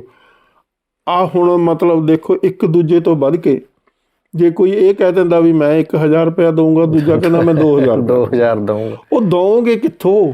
ਜੀ ਪੰਜਾਬ ਦਾ ਖਜ਼ਾਨਾ ਖਾਲੀ ਆ, ਪੰਜਾਬ ਸਿਰ ਤੋਂ ਲੈ ਕੇ ਪੈਰਾਂ ਤੱਕ ਕਰਜ਼ੇ ਵਿੱਚ ਡੁੱਬਿਆ ਹੋਇਆ। ਜੀ ਜੀ ਜੀ। ਤੋ ਉਸ ਤੁਸੀਂ ਪੈਸਾ ਕਿੱਥੋਂ ਲੈ ਕੇ ਆਓਗੇ? ਕਿਉਂ ਆਪਣੇ ਆਪ ਨਾਲ ਤੇ ਦੂਜੇ ਲੋਕਾਂ ਦੇ ਨਾਲ ਤੁਸੀਂ ਧੋਖਾਧੜੀ ਕਰ ਰਹੇ? ਧੋਖਾਧੜੀ, ਵਿਸ਼ਵਾਸਘਾਤ ਹੈ, ਧੋਖਾਧੜੀ ਆ, ਨਿਰੀ ਧੋਖਾਧੜੀ ਆ। ਤੋ ਇਸ ਕਰਕੇ ਮਤਲਬ ਇਹ ਜੋ ਹੋ ਰਿਹਾ, ਇਹ ਮਤਲਬ ਬਹੁਤ ਹੀ ਮਤਲਬ ਘਟੀਆ ਲੈਵਲ ਦੇ ਉੱਤੇ ਜਾ ਕੇ ਇਲੈਕਸ਼ਨ ਲੜੀ ਜਾ ਰਹੀ ਹੈ, ਬਜਾਏ ਇਹ ਦੱਸਣ ਦੇ ਵੀ ਅਸੀਂ ਕਰਜ਼ੇ ਤੋਂ ਕਿਸ ਤਰੀਕੇ ਨਾਲ ਪੰਜਾਬ ਨੂੰ ਬਾਹਰ ਕੱਢਾਂਗੇ, ਜੀ ਅਸੀਂ ਕਿਸ ਤਰੀਕੇ ਨਾਲ ਰੁਜ਼ਗਾਰ ਦੇਵਾਂਗੇ ਪੰਜਾਬ ਦੇ ਲੋਕਾਂ ਨੂੰ, ਅਸੀਂ ਕਿਸ ਤਰੀਕੇ ਨਾਲ ਪੰਜਾਬ ਦੇ ਨਾਲ ਹੋਈਆਂ ਬੇਇਨਸਾਫੀਆਂ, ਪੰਜਾਬ ਦੇ ਨਾਲ, ਸੂਬੇ ਨਾਲ, ਔਰ ਪੰਜਾਬ ਦੇ ਸੂਬੇ ਤੋਂ ਇਲਾਵਾ ਜਿਹੜੇ ਪੰਜਾਬੀ ਲੋਕ ਆ, ਸਿੱਖ ਲੋਕ ਆ, ਖਾਸ ਤੌਰ 'ਤੇ ਜੇਲ੍ਹਾਂ 'ਚ ਸੜ ਰਹੇ ਆ, ਔਰ ਉਹ ਆਪਣੀਆਂ ਜੇਲ੍ਹਾਂ ਜਿੰਨੀਆਂ ਉਹਨਾਂ ਨੂੰ ਮਿਲੀਆਂ ਸੀਗੀਆਂ ਸਜ਼ਾਵਾਂ ਉਹ ਭੁਗਤ ਚੁੱਕੇ ਆ ਵਿਚਾਰੇ, ਉਹਦੇ ਵਿੱਚ ਉਹ ਮਤਲਬ ਸੜ ਰਹੇ ਆ। ਇਹਦਾ ਕਾਰਨ ਕੀ ਹੈ ਵੀ ਕਿਉਂ ਨਹੀਂ ਸਰਕਾਰ? ਮੈਂ ਤੁਹਾਨੂੰ ਦੱਸਦਾ, ਇਸ ਦਾ ਕਾਰਨ ਬੜਾ ਸਿੰਪਲ ਹੈ ਜੀ, ਕਿ ਜਿਹੜੀ ਇੰਡੀਆ ਦੀ ਐਸਟੈਬਲਿਸ਼ਮੈਂਟ ਹੈ ਜੀ, ਉਹਨਾਂ ਦੀ ਇੱਕ ਮਤਲਬ ਬਹੁਤ ਬੜੀ ਸੈਟਲਡ ਪਾਲਿਸੀ ਆ ਫਰੋਮ ਡੇ 1 ਜੀ, ਕਿ ਸਿੱਖਾਂ ਦੇ ਨਾਲ ਅਸੀਂ ਕਦੇ ਵੀ ਇਨਸਾਫ ਨਹੀਂ ਕਰਨਾ। ਜੀ ਜੋ ਇੰਡੀਅਨ ਸਿਸਟਮ ਆ, ਮਤਲਬ ਦੇਖੋ ਨਾ, ਬੜੀ ਸਿੰਪਲ ਗੱਲ ਆ। ਪਾਣੀਆਂ ਦੇ ਇਸ਼ੂ ਤੇ ਆਪਾਂ ਲੈ ਲਈਏ, ਸ਼ੁਰੂ ਤੋਂ ਲਈਏ, ਬਹੁਤ ਵੱਡਾ ਮੁੱਦਾ ਪਾਣੀਆਂ ਦਾ ਮਸਲਾ, ਕਨਸਟੀਟਿਊਸ਼ਨਲ ਮਸਲਾ। ਪੰਜਾਬ ਦੇ ਲੋਕ ਕੀ ਚਾਹੁੰਦੇ ਆ ਕਿ ਸਾਡੇ ਦੇ ਨਾਲ ਹਿੰਦੁਸਤਾਨ ਦੇ ਕਨਸਟੀਟਿਊਸ਼ਨ ਦੇ ਮੁਤਾਬਕ ਪਾਣੀਆਂ ਦੀ ਜਿਹੜੀ ਮਤਲਬ ਜੋ ਡਿਸਟ੍ਰੀਬਿਊਸ਼ਨ ਆ ਉਹ ਹੋਣੀ ਚਾਹੀਦੀ। ਜੀ ਜੀ ਜੀ। ਲੇਕਿਨ ਹੋਇਆ ਕੀ ਹੈ, ਜੇ ਮਤਲਬ ਪੰਜਾਬ ਦੇ ਲੋਕ ਸੁਪਰੀਮ ਕੋਰਟ 'ਚ ਗਏ ਤਾਂ ਦਰਬਾਰਾ ਸਿੰਘ ਜਿਹੜਾ ਚੀਫ ਮਿਨਿਸਟਰ ਸੀ, ਉਹਦੇ ਗਲ ਦੇ ਵਿੱਚ ਅੰਗੂਠਾ ਦੇ ਕੇ ਐਗਰੀਮੈਂਟ ਕਰਾਇਆ। ਐਗਰੀਮੈਂਟ ਕਰਾ ਕੇ ਪੰਜਾਬ ਦੇ ਨਾਲ ਐਡੀ ਬੜੀ ਬੇਇਨਸਾਫੀ ਕੀਤੀ ਜਿਹੜੀ ਦੁਨੀਆ ਦੇ ਇਤਿਹਾਸ ਦੇ ਵਿੱਚ ਮੈਂ ਨਹੀਂ ਸਮਝਦਾ ਕਿਸੇ ਵੇਲੇ ਹੋਈ ਹੋਵੇ ਜੀ। ਉਸ ਤੋਂ ਇਲਾਵਾ ਫਿਰ ਰਾਜੀਵ ਲੌਂਗੋਵਾਲ ਅਕੋਰਡ ਜਿਹੜਾ ਸਾਈਨ ਕੀਤਾ, ਉਸ ਦੇ ਵਿੱਚ ਆਪ ਹੀ ਲਿਖਾ ਕੇ ਲਿਆ ਹਰਚੰਦ ਸਿੰਘ ਲੌਂਗੋਵਾਲ ਤੋਂ ਵੀ ਅਸੀਂ SYL ਪੱਟ ਕੇ ਦੇਵਾਂਗੇ 15 ਅਗਸਤ 1986 ਤੱਕ ਜੀ। ਮਤਲਬ ਕਿਉਂ ਨਹੀਂ ਮਤਲਬ ਸੁਪਰੀਮ ਕੋਰਟ ਦਾ ਫੈਸਲਾ ਆਉਣ ਦਿੱਤਾ ਪਾਣੀਆਂ ਦੇ ਇਸ਼ੂ ਦੇ ਉੱਤੇ। ਹੁਣ ਆਪਾਂ ਚੱਲੀਏ, ਚਲੋ ਉਹਨੂੰ ਅੱਗੇ ਚੱਲੀਏ। ਅੱਜ ਮੈਂ ਕਿਹਾ ਕੇਜਰੀਵਾਲ ਸਾਹਿਬ ਇੱਥੇ ਪੰਜਾਬ ਦੇ ਵਿੱਚ ਬੜੇ ਆਉਂਦੇ ਆ ਔਰ ਬੜੀਆਂ ਵੱਡੀਆਂ ਅਸੂਲੀ ਗੱਲਾਂ ਕਰਨ ਦੀ ਕੋਸ਼ਿਸ਼ ਕਰਦੇ ਆ। ਉਹਨਾਂ ਦੇ ਮੂੰਹ ਦੇ ਉੱਤੇ ਕਹਾ ਕੇ ਦੇਖ ਲਓ ਇੱਕ ਵਾਰੀ, ਮੈਂ ਆਪਣਾ ਸਿਰ ਝੁਕਾ ਦੂੰਗਾ ਜੇ ਇੱਕ ਵਾਰੀ ਕਹਿ ਦੇਣ ਤੇ ਪੰਜਾਬ ਦੇ ਪਾਣੀਆਂ, ਦਰਿਆਈ ਪਾਣੀਆਂ ਦਾ ਇਸ਼ੂ ਆ ਜਿਹੜਾ ਇਸ ਮੁਲਕ ਦੇ ਵਿਧਾਨ ਦੇ ਮੁਤਾਬਕ, ਇਸ ਮੁਲਕ ਦੇ ਕਨਸਟੀਟਿਊਸ਼ਨ ਦੇ ਮੁਤਾਬਕ ਤੁਸੀਂ ਫੈਸਲਾ ਕਰਦੇ। ਅਸੀਂ ਕਿਹੜੀ ਨਜਾਇਜ਼ ਗੱਲ ਕਰ ਰਹੇ ਹਾਂ, ਕਿਹੜੀ ਅਸੀਂ ਗੈਰ ਵਿਧਾਨਕ ਗੱਲ ਕਰ ਰਹੇ ਹਾਂ? ਕਨਸਟੀਟਿਊਸ਼ਨਲੀ ਗੱਲ ਆ, ਅਸੀਂ ਕਨਸਟੀਟਿਊਸ਼ਨਲੀ ਕਹਿ ਰਹੇ ਹਾਂ। ਇੱਕ ਦੇਖੋ, ਇਲੈਕਸ਼ਨ ਮੋਡ ਹੈ ਇਸ ਵੇਲੇ ਸਾਰੇ ਪੰਜਾਬ ਦੇ ਵਿੱਚ। ਉਸ ਇਲੈਕਸ਼ਨ ਮੋਡ ਦੇ ਵਿੱਚ ਕੇਜਰੀਵਾਲ ਸਾਹਿਬ ਜਿਹੜੇ ਆਪਣੇ ਆਪ ਨੂੰ ਕਹਿੰਦੇ ਆ ਵੀ ਮੈਂ IIT ਦਾ ਮੈਂ ਬਹੁਤ ਗ੍ਰੈਜੂਏਟ ਹਾਂ, ਉਹ ਕਹਿਣ ਤੁਹਾਡੇ ਹਿਸਾਬ ਨਾਲ ਕਹਿ ਨਹੀਂ ਸਕਦਾ? ਕਿਉਂ ਨਹੀਂ ਕਹਿ ਸਕਦਾ? ਕਿਉਂਕਿ ਪੰਜਾਬ ਦੇ ਨਾਲ ਧੱਕਾ ਹੋਇਆ ਵਿਆ, ਪੰਜਾਬ ਦੇ ਨਾਲ ਬੇਇਨਸਾਫੀ ਹੋਈ ਵੀ ਆ, ਪੰਜਾਬ ਦੇ ਨਾਲ ਅਨਕਨਸਟੀਟਿਊਸ਼ਨੈਲਿਟੀ ਹੋਈ ਵੀ ਆ, ਪੰਜਾਬ ਦੇ ਉੱਤੇ 3 ਗੈਰ ਵਿਧਾਨਿਕ ਕਲੌਜ਼ਸ ਪੰਜਾਬ ਰੀਆਰਗੇਨਾਈਜੇਸ਼ਨ ਐਕਟ ਦੇ ਵਿੱਚ ਇੰਡਕਟ ਕੀਤੀਆਂ 78, 79, 80। ਉਹਨਾਂ ਨੂੰ ਪਤਾ ਕੇਜਰੀਵਾਲ ਸਾਹਿਬ ਨੂੰ, ਤੋਂ ਇਸ ਮੁੱਦੇ ਨੂੰ ਕਦੇ ਵੀ ਨਹੀਂ, ਔਰ ਮੈਂ ਕਦੇ ਵੀ ਨਹੀਂ ਉਠਾਉਣਗੇ ਉਹ। ਔਰ ਮੈਂ ਤੁਹਾਨੂੰ ਇੱਥੇ ਖਾਸ ਤੌਰ ਤੇ ਇੱਕ ਹੋਰ ਗੱਲ ਦੱਸਣ ਲੱਗਿਆ ਜੀ, ਗੱਲ ਬਿਜਲੀ ਦੀ ਵੀ ਹੈ ਨਾ, ਵੀ ਮੈਂ ਇੰਨੇ ਯੂਨਿਟ ਉੱਥੇ ਦੇ ਰਿਹਾ, ਉਹ ਬਿਜਲੀ ਕਿੱਥੋਂ ਆ ਰਹੀ ਹੈ ਜੀ? ਪੰਜਾਬ ਦੀ ਲੁੱਟ ਦੇ ਵਿੱਚੋਂ ਆ ਰਹੀ ਹੈ ਜੀ। ਜਿਸ ਪ੍ਰਪੋਰਸ਼ਨ ਦੇ ਨਾਲ ਪਾਣੀ ਜਾਂਦਾ ਪੰਜਾਬ ਦਾ, ਦਰਿਆਈ ਪਾਣੀ ਦੂਸਰੇ ਸੂਬਿਆਂ ਦੇ ਵਿੱਚ ਅਨਕਨਸਟੀਟਿਊਸ਼ਨਲੀ, ਉਸੇ ਪ੍ਰਪੋਰਸ਼ਨ ਦੇ ਵਿੱਚ ਪਨ ਬਿਜਲੀ ਜਿਹੜੀ ਹਾਈਡਲ ਪਾਵਰ ਦੇ ਦਰਿਆਈ ਪਾਣੀਆਂ ਤੋਂ ਨਿਕਲਦੀ ਬਿਜਲੀ, ਉਹ ਵੀ ਉਸੇ ਤਰੀਕੇ ਨਾਲ ਜਾਂਦੀ ਹੈ। ਕਿਹਦੀ ਬਿਜਲੀ ਆ ਜੀ? ਕਿਸ ਕੌਮ ਦੀ ਬਿਜਲੀ ਆ? ਉਸ ਲੋਕਾਂ ਦੀ ਬਿਜਲੀ ਆ ਜਿਹੜੇ ਲੋਕ ਉਹ ਦਰਿਆਈ ਪਾਣੀਆਂ ਦੇ ਹੜ੍ਹਾਂ ਦੀ ਬਰਬਾਦੀ ਸਹਿਣ ਕਰਦੇ, ਔਰ ਉਹ ਬਰਬਾਦੀ ਸਹਿਣ ਕਰਦੇ, ਤਬਾਹੀ ਸਹਿਣ ਕਰਦੇ ਆ, ਔਰ ਨੁਕਸਾਨ ਆਪਣਾ ਉਠਾਉਂਦੇ ਆ ਜਾਨ ਮਾਲ ਦਾ, ਔਰ ਉਸ ਤੋਂ ਬਾਅਦ ਉਹਦਾ ਬੈਨੀਫਿਟ ਤੋਂ ਦੇ ਰਹੇ ਹਨ ਦਿੱਲੀ ਦੇ ਆਪਣੇ ਲੋਕਾਂ ਨੂੰ। ਕਿਸ ਕਿਸਮ ਦਾ ਤੇਰਾ ਇਨਸਾਫ ਆ? ਕਿਸ ਕਿਸਮ ਦਾ ਤੇਰਾ ਜਸਟਿਸ ਆ? ਗੱਲ ਕਰ ਖੁੱਲ ਕੇ, ਡਿਬੇਟ ਕਰ ਖੁੱਲ ਕੇ, ਪਰ ਕਿਉਂਕਿ ਤੁਸੀਂ ਉਹ ਡਿਬੇਟ ਕਰਨੀ ਨਹੀਂ, ਤੁਸੀਂ ਉਹ ਗੱਲ ਕਰਨੀ ਨਹੀਂ। 78, 79, 80 ਕਲੌਜ਼ਸ ਦੇਖ, ਤੈਨੂੰ ਪਤਾ ਤੂੰ IIT ਦਾ ਗ੍ਰੈਜੂਏਟ ਆ, ਪੜ੍ਹਿਆ ਲਿਖਿਆ ਆਦਮੀ ਆ, ਉਸ ਗੱਲ ਨੂੰ ਤੂੰ ਲੁਕਾਉਣਾ ਚਾਹੁੰਦਾ। ਕਿੱਥੋਂ ਦਿੰਦਾ ਉਹ ਯੂਨਿਟ? ਕਿਸ ਦੇ ਯੂਨਿਟ ਹੈ? ਔਰ ਅਸੀਂ ਤਾਂ ਜਿਹੜਾ ਦੇ ਰਹੇ ਆ, ਖਰੀਦ ਕੇ ਬਿਜਲੀ ਖਪਤ ਕਰ ਰਹੇ ਆ ਪੰਜਾਬ ਦੇ ਵਿੱਚ, ਲੋਕਾਂ ਦੇ ਮਤਲਬ ਨੱਕਾਂ ਦੇ ਥਾਣੀ ਮਹਿੰਗੀ, ਬਹੁਤ ਜ਼ਿਆਦਾ, ਬਹੁਤ ਮਹਿੰਗੀ। ਤੂੰ ਸਾਡੀ ਬਿਜਲੀ ਲੁੱਟ ਮਾਰ ਕੇ ਉੱਥੇ ਲਿਜਾ ਕੇ ਲੋਕਾਂ ਨੂੰ ਮੁਫਤ ਦੇ ਰਿਹਾ ਜੀ। ਤੋ ਇੱਕ ਗੱਲ ਥੋੜ੍ਹਾ, ਹੁਣ ਇਸੇ ਤਰੀਕੇ ਨਾਲ ਪੰਜਾਬ ਦੇ ਜਿਹੜੇ ਵਿਚਾਰੇ ਲੋਕ, ਬੱਚੇ ਜਿਹੜੇ ਅੰਦਰ ਜੇਲ੍ਹਾਂ 'ਚ, ਬੱਚੇ ਕਾਹਦੇ ਆ? ਉਹ ਤਾਂ ਵਿਚਾਰੇ ਜਵਾਨੀਆਂ ਦੇ ਵਿੱਚ ਅੰਦਰ ਗਏ, ਉਹ ਤਾਂ ਬੁੱਢੇ ਹੋ ਗਏ, 70, 80 ਸਾਲ ਦੇ ਹੋ ਗਏ। ਕਿਹੜਾ ਜੀਵਨ ਰਹਿ ਗਿਆ ਉਹਨਾਂ ਦਾ? ਕਿਸ ਕਿਸਮ ਦੀ ਮੁਸ਼ੱਕਤ, ਕਿਸ ਕਿਸਮ ਦਾ ਕ੍ਰਾਈਸਿਸ, ਕਿਸ ਕਿਸਮ ਦੀ ਤਕਲੀਫਾਂ ਵਿਚਾਰੇ ਸਹਿਣ ਕਰਦੇ ਹੋਏ, ਮਤਲਬ 30, 40 ਸਾਲ ਹੋ ਗਏ ਅੰਦਰ ਬੈਠੇ। ਪ੍ਰੋਫੈਸਰ ਦਵਿੰਦਰਪਾਲ ਸਿੰਘ ਭੁੱਲਰ ਜੀ 23.5 ਸਾਲ ਜੀ 23.5 ਸਾਲ ਹੋ ਗਏ ਉਸਨੂੰ ਵਿਚਾਰੇ ਨੂੰ ਜੇਲ੍ਹ 'ਚ ਬੈਠੇ। ਇੱਕ ਪੜ੍ਹਿਆ ਲਿਖਿਆ ਇਨਸਾਨ, ਔਰ ਜਿਹੜਾ ਸੁਪਰੀਮ ਕੋਰਟ ਦੇ 3 ਫੁੱਲ ਬੈਂਚਾਂ ਦਾ ਜਿਹੜਾ ਡਿਸੀਜਨ ਸੀ, ਜਿਸ ਦੇ ਵਿੱਚੋਂ ਇੱਕ ਜੱਜ ਨੇ ਡਾਈਸੈਂਟ ਦਿੱਤਾ ਸੀ, ਬਾਵਜੂਦ ਉਸ ਗੱਲ ਦੇ ਉਸਨੂੰ ਮਤਲਬ ਸਜ਼ਾਏ ਮੌਤ ਦਿੱਤੀ ਗਈ, ਮਤਲਬ ਵਿਚ is basically against the fundamentals of Indian judicial system. ਤੋ ਇਹ ਗੱਲ ਜਿਹੜੀ ਆ, ਫਿਰ ਥੋੜੇ ਜਿਹੇ ਟੈਕਨੀਕਲ ਗੱਲ ਸਮਝਾਓ ਵੀ ਜੇ 2 ਜੱਜ ਉਹਦੇ ਖਿਲਾਫ ਜਾ ਰਹੇ ਨੇ, ਇੱਕ ਜੱਜ ਪੱਖ 'ਚ ਜਾ ਰਹੇ ਨੇ, ਤਾਂ ਕੀ ਇਦਾਂ ਬਰੀ ਹੋ ਸਕਦਾ? ਓ ਯੈਸ, ਡੈਫੀਨਿਟਲੀ ਪੋਜ਼ਿਟਿਵਲੀ। ਅੱਛਾ ਜੀ। ਦੇਖੋ ਹੁਣ ਉਹ ਵਿਚਾਰਾ ਅੰਦਰ ਆ ਜੇਲ੍ਹ 'ਚ, ਤਾਂ ਅੰਦਰ ਜੇਲ੍ਹ ਦੇ ਵਿੱਚ ਜਿਹੜੀ ਸੈਂਟਰਲ ਗਵਰਨਮੈਂਟ ਆ, ਉਸ ਨੇ ਮਤਲਬ ਜਿਹੜੀ BJP ਦੀ ਸਰਕਾਰ ਆ ਦਿੱਲੀ ਦੀ, ਉਹਨਾਂ ਨੇ ਕਹਿ ਦਿੱਤਾ ਵੀ ਇਸ ਨੂੰ ਤੁਸੀਂ ਆਜ਼ਾਦ ਕਰ ਦਿਓ। ਦੂਸਰੇ ਪਾਸੇ ਕਿਉਂਕਿ ਉਹ ਵਿਚਾਰਾ ਦਿੱਲੀ ਦੀ ਜੇਲ੍ਹ 'ਚ, ਜੁਰਿਸਡਿਕਸ਼ਨ ਦਿੱਲੀ ਦੀ ਆ, ਦਿੱਲੀ ਦੇ ਚੀਫ ਮਿਨਿਸਟਰ ਸਾਹਿਬ ਨੇ, ਕੇਜਰੀਵਾਲ ਸਾਹਿਬ ਨੇ ਦਸਤਖਤ ਨਹੀਂ ਕੀਤੇ ਉਸ ਤੇ। ਉਹ ਫਾਈਲ ਦੇ ਉੱਪਰ, ਉਸ ਫਾਈਲ ਦੇ ਉੱਤੇ ਉਹਨਾਂ ਨੇ ਦਸਤਖਤ ਨਹੀਂ ਕੀਤੇ। ਕਿਸ ਕਿਸਮ ਦੀ ਤੁਹਾਡੀ ਹਿਊਮਨ ਰਾਈਟਸ ਬਾਰੇ ਕਮਿਟਮੈਂਟ ਆ? ਇਮਾਨਦਾਰੀ ਨਾਲ ਕਹੋ, ਖੜੇ ਹੋ ਕੇ ਲੋਕਾਂ ਨੂੰ ਪਬਲਿਕਲੀ ਕਹੋ, ਇਸ ਗੱਲ ਦਾ ਜਵਾਬ ਦਿਓ। ਅੱਜ ਪੰਜਾਬ ਦੇ ਲੋਕ ਇਹ ਤੋਂ ਸਵਾਲ ਕਰ ਰਹੇ ਆ, ਇਸ ਸਵਾਲ ਦਾ ਜਵਾਬ ਧਾਰਮਿਕ ਤੌਰ ਤੇ, ਇਨਸਾਨੀ ਤੌਰ ਤੇ, ਕਦਰਾਂ ਜਿਹੜੀਆਂ ਇਨਸਾਨੀ ਕਦਰਾਂ ਕੀਮਤਾਂ ਨੂੰ ਮੱਦੇ ਨਜ਼ਰ ਰੱਖਦੇ ਤੁਹਾਨੂੰ ਖੁੱਲ੍ਹ ਕੇ ਜਵਾਬ ਦੇਣਾ ਚਾਹੀਦਾ। ਜੇ ਤੁਸੀਂ ਉਸ ਨੂੰ ਨਹੀਂ ਆਜ਼ਾਦ ਕਰਨਾ ਚਾਹੁੰਦੇ ਤਾਂ ਵੀ ਦੱਸੋ ਕਿਉਂ ਨਹੀਂ ਆਜ਼ਾਦ ਕਰਨਾ ਚਾਹੁੰਦੇ। ਅੱਜ ਪੰਜਾਬ ਦੇ ਲੋਕ ਤੋਂ ਪੁੱਛ ਰਹੇ ਔਰ ਪੁੱਛਣਗੇ ਇਹਨਾਂ ਦਿਨਾਂ ਦੇ ਵਿੱਚ। ਇਹਦੇ ਪਿੱਛੇ ਮਨਸ਼ਾ ਕੀ ਹੋ ਸਕਦੀ? ਮਨਸ਼ਾ ਦੇਖੋ ਜੀ, ਹੁਣ ਮੈਂ ਤਾਂ ਕਹਿ ਨਹੀਂ ਸਕਦਾ, ਮੈਂ ਉਹਨਾਂ ਦੇ ਦਿਲ 'ਚ ਤਾਂ ਔਲੀਆ ਹਾਂ ਨਹੀਂ, ਮੈਂ ਉਹਨਾਂ ਦੇ ਦਿਲ 'ਚ ਵੜ ਕੇ ਕਹਿ ਦਿਆਂ, ਪਰ ਹੋ ਸਕਦਾ ਕਿ ਉਹ ਇੱਕ ਇਸ ਕਿਸਮ ਦੇ ਵਰਗ ਨੂੰ ਖੁਸ਼ ਕਰਨਾ ਚਾਹੁੰਦੇ ਹੋਣ, ਜਿਹੜਾ ਵਰਗ ਮਤਲਬ ਮਨੁੱਖੀ ਅਧਿਕਾਰਾਂ ਦੀ ਕਦਰ ਨਹੀਂ ਕਰਦਾ, ਜਿਹਦੇ 'ਚ ਕੋਈ ਇਨਸਾਨੀਅਤ ਹੀ ਨਹੀਂ, ਔਰ ਜਿਹੜਾ ਇਹ ਚਾਹੁੰਦਾ ਵੀ ਜਿਹੜੇ ਸਿੱਖ ਮਤਲਬ ਲੋਕ ਆ ਉਹਨਾਂ ਦੇ ਨਾਲ ਇਸ ਕਿਸਮ ਦਾ ਹੀ ਵਰਤਾਰਾ ਹੋਣਾ ਚਾਹੀਦਾ, ਉਹ ਕਿਉਂਕਿ ਇਹੀ ਚੀਜ਼ ਉਹ ਡਿਜ਼ਰਵ ਕਰਦੇ। ਤੋ ਭਗਵੰਤ ਮਾਨ ਜੀ ਬੜੀਆਂ ਟਾਰਾਂ ਮਾਰਦੇ ਆ, ਉਹ ਕਿਉਂ ਨਹੀਂ ਕਹਿੰਦੇ ਇਹ ਗੱਲ?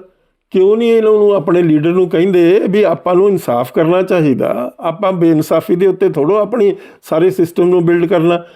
ਰਾਘਵ ਇੱਕ ਵੈਸੇ ਗੱਲ ਬੜੀ ਹਾਸੋ ਹੋਣੀ ਹੈ। ਕੱਲ ਪਰਸੋਂ ਹੀ ਜਦੋਂ ਸੀਐਮ ਦੇ ਚਿਹਰੇ ਦਾ ਅਨਾਉਂਸਮੈਂਟ ਸੀ ਆਮ ਆਦਮੀ ਪਾਰਟੀ ਵੱਲੋਂ, ਜਦੋਂ ਗੱਲ ਚੱਲ ਰਹੀ ਤਾਂ ਕੇਜਰੀਵਾਲ ਨੇ ਕਿਹਾ ਕਿ ਭਗਵੰਤ ਜੀ ਨੇ ਮੈਨੂੰ ਕਿਹਾ ਕਿ ਆਪਾਂ ਜਨਤਾ ਨੂੰ ਪੁੱਛ ਲਈਏ ਅਨਾਉਂਸਮੈਂਟ ਸੀਐਮ ਦਾ ਚਿਹਰਾ ਕੌਣ ਹੋਣਾ ਚਾਹੀਦਾ।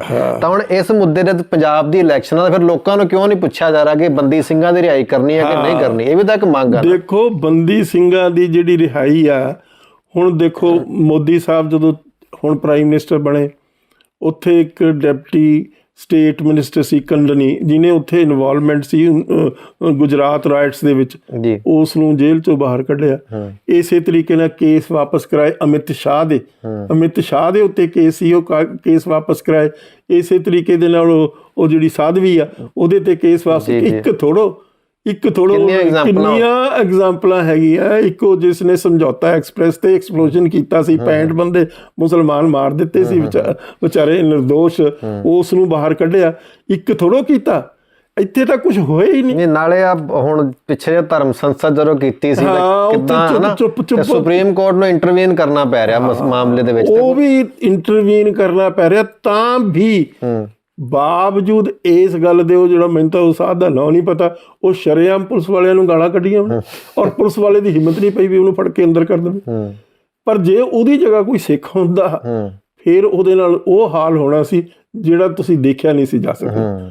ਤਾਂ ਮੇਰਾ ਮਤਲਬ ਕਹਿਣ ਦਾ ਇਹ ਆ, ਅੱਜ ਪੰਜਾਬ ਦੇ ਲੋਕ ਇਸ ਗੱਲ ਦੇ ਲਈ ਵਚਨਬੱਧ ਆ ਕਿ ਇਹ ਕੇਜਰੀਵਾਲ ਸਾਹਿਬ ਇਹ ਜ਼ਰੂਰ ਦੱਸਣ ਲੋਕਾਂ ਨੂੰ ਕਿ ਉਹਨਾਂ ਨੇ ਭੁੱਲਰ ਸਾਹਿਬ ਦੀ ਰਿਹਾਈ ਦੇ ਉੱਤੇ ਕਿਉਂ ਦਸਤਖਤ ਨਹੀਂ ਕੀਤੇ, ਕੀ ਕਾਰਨ ਸੀ, ਕੀ ਦਲੀਲ ਉਹਨਾਂ ਨੇ ਦਿੱਤੀ, ਕੀ ਉਹਨਾਂ ਦੀਆਂ ਭਾਵਨਾਵਾਂ ਸੀ, ਕਿਸ ਕਿਸਮ ਦੀ ਉਹਨਾਂ ਦੀ ਐਟੀਟਿਊਡ ਤੇ outlook C towards that particular person. ਔਰ ਦੂਸਰੇ ਪਾਸੇ ਦੇਖੋ, ਉਹਨਾਂ ਦਾ ਵਿਚਾਰਿਆਂ ਦਾ ਸਾਰਾ ਟੱਬਰ ਤਬਾਹ ਕਰ ਦਿੱਤਾ ਪੁਲਿਸੀਆਂ ਨੇ। ਉਹ ਬਾਹਰ ਬੈਠਾ, ਉਸ ਨੂੰ ਕਿਸੇ ਕਿਸਮ ਦੀ ਕੋਈ ਸਜ਼ਾ ਨਹੀਂ ਦਿੱਤੀ ਗਈ।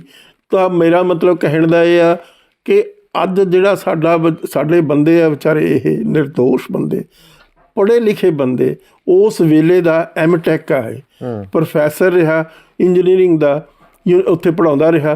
ਤਾਂ ਮੇਰਾ ਮਤਲਬ ਕਹਿਣ ਦਾ ਇਹ ਆ ਵੀ ਕਿਉਂ ਇਹ ਕੀ ਹੋ ਰਿਹਾ? ਇਹ ਨਾ ਬਰਦਾਸ਼ਤ ਕਰਨ ਵਾਲੀ ਇਹ ਸਿਚੁਏਸ਼ਨ ਹੈ। ਇਹ ਭਾਂਡਾ ਭਰ ਚੁੱਕਿਆ। ਅੱਜ ਕੇਜਰੀਵਾਲ ਸਾਹਿਬ ਨੂੰ ਇਹਨਾਂ ਗੱਲਾਂ ਦੇ ਜਵਾਬ ਦੇਣੇ ਪੈਣਗੇ। ਪਾਣੀਆਂ ਦੇ ਇਸ਼ੂ ਦੇ ਉੱਤੇ ਤੁਹਾਡਾ ਕੀ ਸਟੈਂਡ ਆ? ਇਸੇ ਤਰੀਕੇ ਨਾਲ ਪੰਜਾਬੀ ਬੋਲਦੇ ਇਲਾਕੇ ਜਿਹੜੇ ਹਰਿਆਣੇ ਦੇ ਵਿੱਚ ਆ, ਉਹਨਾਂ ਦੇ ਉੱਤੇ ਤੁਹਾਡਾ ਕੀ ਸਟੈਂਡ ਆ? ਤਾਂ ਇਹ ਆਟੋਨੋਮੀ ਦੇ ਉੱਤੇ ਤੁਹਾਡਾ ਕੀ ਸਟੈਂਡ ਆ? ਇਹ ਸਾਨੂੰ ਸਾਰਾ, ਜਦੋਂ ਦਿੱਲੀ ਦੀ ਗੱਲ ਹੁੰਦੀ ਆ ਤਾਂ ਤੁਹਾਨੂੰ ਆਟੋਨੋਮੀ ਯਾਦ ਆ ਜਾਂਦੀ ਆ, ਯਾਦ ਆ ਜਾਂਦੀ ਆ। ਤੇ ਸਾਡੀ ਤਾਂ ਜਿਹੜੀ ਆਟੋਨੋਮੀ ਹੈ ਹੀ ਨਹੀਂ। ਸਾਨੂੰ ਤਾਂ, ਸਾਡੇ ਤਾਂ ਰਾਈਟ ਆ ਜਿਹੜੇ ਕਿਸੇ ਸਟੇਟ ਦੇ, ਚਾਹੇ ਤਾਂ ਹਾਈਡਲ ਪਾਵਰ ਦੇ ਜਿੰਨੇ ਵੀ ਹੈਗੇ ਆ। ਤੋ ਰੀਆਰਗੇਨਾਈਜੇਸ਼ਨ ਐਕਟ ਦੇ ਵਿੱਚ ਜਿਹੜੀਆਂ ਡਿਸਟ੍ਰੀਬਿਊਸ਼ਨ ਆਫ ਰਿਵਰ ਵਾਟਰਸ ਆ, ਕੰਟਰੋਲ ਆਫ ਹੈਡ ਵਰਕ ਆ, ਤੋ ਡਿਵੈਲਪਮੈਂਟ ਆਫ ਰਿਵਰ ਆ, ਉਹ ਸਾਰੇ ਦੇ ਸਾਰੇ ਸੈਂਟਰ ਦੇ ਕੋਲ ਆ। ਕਿਉਂ ਨਹੀਂ ਤੁਸੀਂ ਆਵਾਜ਼ ਉਠਾਉਂਦੇ? ਉਹਦੀ ਆਵਾਜ਼ ਉਠਾਓ। ਇਸੇ ਤਰੀਕੇ ਦੇ ਨਾਲ ਆਰਟੀਕਲ 370 ਜਦੋਂ ਪੇਸ਼ ਕੀਤਾ, ਤੁਸੀਂ ਉਸ ਦੇ ਹੱਕ ਵਿੱਚ ਭੁਗਤੇ। ਜੰਮੂ ਕਸ਼ਮੀਰ ਵਾਲੇ ਤੁਸੀਂ ਉਸ ਦੇ ਹੱਕ ਵਿੱਚ ਭੁਗਤੇ ਹੋ। ਤਾਂ ਇਸੇ ਤਰੀਕੇ ਨਾਲ ਜਦੋਂ ਪਹਿਲਾਂ ਕਾਲੇ ਕਾਨੂੰਨ ਇੰਟਰੋਡਿਊਸ ਕੀਤੇ ਗਏ ਇਸ ਮੁਲਕ ਦੇ ਵਿੱਚ, ਤੁਸੀਂ ਉਹਦੇ ਹੱਕ 'ਚ ਬਾਅਦ 'ਚ ਤੁਸੀਂ ਪਲਟੀ ਮਾਰੀ ਹੈ। ਇਸ ਨੂੰ ਅੰਗਰੇਜ਼ੀ ਵੋਲਟੀ ਫੇਸ ਕਹਿੰਦੇ ਆ ਵੀ ਆਪਣਾ ਮੂੰਹ ਕੁਛ ਗੱਲ ਕੁਛ। ਤਾਂ ਇਹ ਗੱਲ ਨਹੀਂ ਚੱਲੇਗੀ। ਅੱਜ ਜਿਹੜਾ ਪੰਜਾਬ ਆ ਉਹ ਸੁਚੇਤ ਹੋ ਚੁੱਕਿਆ। ਹੋਰ ਵੀ ਮੈਂ ਤੁਹਾਨੂੰ ਦੱਸ, ਇਸੇ ਤਰੀਕੇ ਨਾਲ ਹੁਣ ਇਹਨਾਂ ਦੇ ਵੱਡੇ ਜਿਹੜੇ ਲੀਡਰ ਆ ਭਗਵੰਤ ਮਾਨ ਜੀ, ਇੱਕ ਮਤਲਬ ਆਰਡੀਨੈਂਸ ਆਇਆ ਜੀ। ਉਹ ਆਰਡੀਨੈਂਸ ਕੀ ਸੀ ਕਿ ਜਿਹੜੇ ਸਹਿਜਧਾਰੀ ਸਿੱਖ ਸੀ ਉਹਨਾਂ ਨੇ ਰਿਟ ਕਰਤੀ ਸੀ ਕਿ ਸਾਨੂੰ ਸ਼੍ਰੋਮਣੀ ਗੁਰਦੁਆਰਾ ਪ੍ਰਬੰਧਕ ਕਮੇਟੀ ਦੇ ਵਿੱਚ ਰਿਪਰੈਜ਼ੈਂਟੇਸ਼ਨ ਹੋਣੀ ਚਾਹੀਦੀ ਆ, ਸਾਨੂੰ ਰਾਈਟ ਟੂ ਵੋਟ ਹੋਣਾ ਚਾਹੀਦਾ ਕਿਉਂਕਿ ਅਸੀਂ ਸਿੱਖ ਹਾਂ। ਤਾਂ ਉਹਨਾਂ ਨੇ ਸਟੇ ਦੇ ਦਿੱਤੀ, ਸੁਪਰੀਮ ਕੋਰਟ ਨੇ ਸਟੇ ਦੇਣ ਤੋਂ ਬਾਅਦ ਜਿਹੜੀ ਫੰਕਸ਼ਨਿੰਗ ਸੀ SGPC ਦੀ ਉਹ ਟੁੱਟ ਗਈ। ਸ਼੍ਰੋਮਣੀ ਗੁਰਦੁਆਰਾ ਪ੍ਰਬੰਧਕ ਕਮੇਟੀ ਹੈ, ਉਹ ਕਿਹਦੀ ਦੇਣ?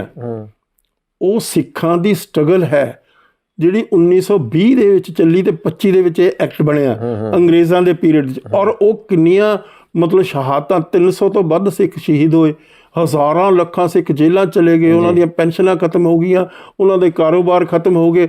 ਉਸ ਤੋਂ ਬਾਅਦ 1925 ਦੇ ਵਿੱਚ ਇਹ ਸ਼੍ਰੋਮਣੀ ਗੁਰਦੁਆਰਾ ਪ੍ਰਬੰਧਕ ਕਮੇਟੀ ਦਾ ਐਕਟ ਬਣਿਆ ਸੀ। ਤੋ ਉਸ ਐਕਟ ਦੀਆਂ ਸਾਰੀ ਕਲੈਰਿਟੀ ਆ ਧਾਰਾਵਾਂ ਜੀ ਕਿ ਕੇਸਾਧਾਰੀ ਸਿੱਖ ਹੀ ਜੀ ਆਪਣੇ ਗੁਰਦੁਆਰਿਆਂ ਦੀ ਮੈਨੇਜਮੈਂਟ ਕਰ ਸਕਦੇ ਹੈ, ਦੂਸਰੇ ਨਹੀਂ ਕਰ ਸਕਦੇ। ਤੋ ਉਹ ਮਤਲਬ ਜਿਹੜਾ ਉਹ ਜਦੋਂ ਆਰਡੀਨੈਂਸ ਆਇਆ ਪਾਰਲੀਮੈਂਟ ਦੇ ਵਿੱਚ, ਮੈਂ ਦੱਸਣਾ ਚਾਹੁੰਦਾ ਔਰ ਮੈਂ ਸਰਦਾਰ ਭਗਵੰਤ ਸਿੰਘ ਮਾਨ ਜੀ ਤੋਂ ਇਸ ਗੱਲ ਦਾ ਜਵਾਬ ਲੈਣਾ ਚਾਹੁੰਦਾ ਇਮਾਨਦਾਰੀ ਦੇ ਨਾਲ। ਮੇਰੀ ਉਹਨਾਂ ਨਾਲ ਕੋਈ ਦੁਸ਼ਮਣੀ ਨਹੀਂ, ਮੇਰਾ ਉਹਨਾਂ ਨਾਲ ਕੋਈ ਕਲੈਸ਼ ਨਹੀਂ ਜਾਂ ਕਨਫਲਿਕਟ ਨਹੀਂ, ਮੇਰੀ ਕੋਈ ਪੋਲੀਟੀਕਲ ਇਸ ਕਿਸਮ ਦੀ ਐਂਬੀਸ਼ਨ ਨਹੀਂ ਹੈ। ਲੇਕਿਨ ਉਹ ਜਵਾਬ ਦੇਣ ਕਿ ਉਹਨਾਂ ਨੇ ਇਸ ਆਰਡੀਨੈਂਸ ਨੂੰ ਕਿਉਂ ਅਪੋਜ਼ ਕੀਤਾ ਔਰ ਉਸ ਨੇ ਬਹੁਤ ਵੱਡੀਆਂ ਤਾਰਾਂ ਮਾਰ ਕੇ ਇਹ ਗੱਲ ਕਹੀ ਕਿ ਸਿੱਖਾਂ ਦੇ ਗੁਰਦੁਆਰਿਆਂ 'ਚ ਤਾਂ ਕੋਈ ਆ ਸਕਦਾ, ਸਿੱਖਾਂ ਦੇ ਗੁਰਦੁਆਰਿਆਂ 'ਚ ਕੋਈ ਆ ਸਕਦਾ, ਪਰ ਸਿੱਖਾਂ ਦੇ ਗੁਰਦੁਆਰਿਆਂ ਦਾ ਪ੍ਰਬੰਧ ਐਡਮਿਨਿਸਟ੍ਰੇਸ਼ਨ ਕੋਈ ਹੋਰ ਨਹੀਂ ਲੈ ਸਕਦਾ। ਉਹ ਸ਼੍ਰੋਮਣੀ ਗੁਰਦੁਆਰਾ ਪ੍ਰਬੰਧਕ ਕਮੇਟੀ ਹੈ, ਉਹ ਸ਼੍ਰੋਮਣੀ ਗੁਰਦੁਆਰਾ ਪ੍ਰਬੰਧਕ ਕਮੇਟੀ ਹੈ। ਪ੍ਰਬੰਧ ਤਾਂ ਸਿੱਖਾਂ ਦਾ ਮਤਲਬ ਉਹ ਸਿੱਖਾਂ ਦੇ ਗੁਰਦੁਆਰਿਆਂ ਦਾ ਸਿੱਖਾਂ ਦੇ ਕੋਲ ਹੀ ਰਹੇਗਾ ਅਕੋਰਡਿੰਗ ਟੂ ਦੈਟ ਐਕਟ। ਆਓ ਜੀ ਸਦਕੇ ਚਾਰੇ ਦਰਵਾਜ਼ੇ ਗੁਰਦੁਆਰਿਆਂ ਦੇ ਖੁੱਲ੍ਹੇ ਆ, ਕੋਈ ਜ਼ਾਤ ਪਾਤ, ਕਿਸੇ ਦਾ ਰੰਗ ਰੂਪ, ਕੋਈ ਖਿੱਤਾ, ਕੋਈ ਧਰਮ ਨਹੀਂ ਮੰਨਿਆ ਪੁੱਛਿਆ ਜਾਂਦਾ। ਲੇਕਿਨ ਕੰਟਰੋਲ ਗੁਰਦੁਆਰੇ ਦਾ ਸਿਰਫ ਤੇ ਸਿਰਫ ਸਿੱਖਾਂ ਦੇ ਕੋਲ। ਸਿੱਖਾਂ ਨੂੰ ਪਤਾ ਕਿ ਸਾਡੀ ਰਹਿਤ ਮਰਿਆਦਾ ਕੀ ਚੀਜ਼ ਹੈ, ਅਸੀਂ ਕਿਸ ਤਰੀਕੇ ਦੇ ਨਾਲ ਆਪਣੇ ਗੁਰੂ ਦਾ ਸਤਿਕਾਰ ਕਰਨਾ, ਕਿਸ ਤਰੀਕੇ ਨਾਲ ਉਹ ਪਰੰਪਰਾਵਾਂ ਨੂੰ ਉੱਥੇ ਲਾਗੂ ਰੱਖਣਾ, ਇਹ ਤਾਂ ਸਿੱਖਾਂ ਦਾ ਕੰਮ।